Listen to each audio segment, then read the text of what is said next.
Please proceed. Thank you, Mr. Chairman, members of the committee. Recently, I introduced the School Facility and Property Tax Relief Act of 2005, and as was mentioned before, it would give voters the opportunity to decide on the November 2006 ballot whether to issue $100 million in bonds for school repairs and renovations, and the funds could be equally distributed throughout the 39 municipalities. By creating a separate account for school building repairs, there would be more money available for students. And clearly, as members of this committee are aware, school districts throughout this state are plagued by aging infrastructures.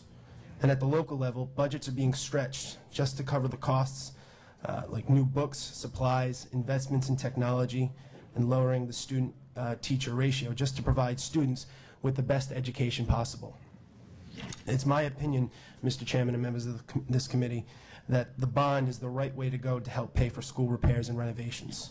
Rhode Island needs to stop relying so heavily on property taxes to fund local education. Currently, we are among the highest tax burden states in the nation, ranging between the 6th and 4th highest. 60 cents of every tax dollar raised in local property taxes goes to support Rhode Island public schools. We're 43rd in the country in terms of state support for public education, but we're second highest in the country in reliance on the property tax. In my own district, we bear the burden of the highest tax community in the state, being Coventry, and West Greenwich isn't that far behind.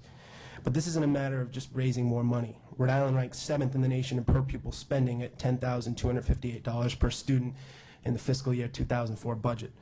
And this finance committee has awarded nearly $700 million in education aid.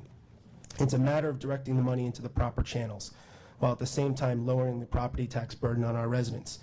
How can we expect our children to take us seriously when we say we care about public education and then send them to schools where in some cases the roof is literally falling around them?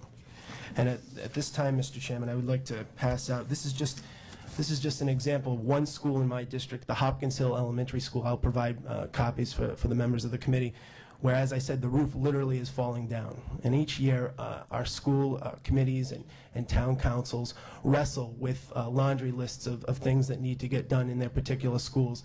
This is an opportunity to fund those improvements and show our students that we take their education seriously. So I want to thank the committee for its time and its patience today and urge you to pass this legislation so we can take a step forward in improving our children's learning environment. Thank you, Mr. Chairman, members of the committee.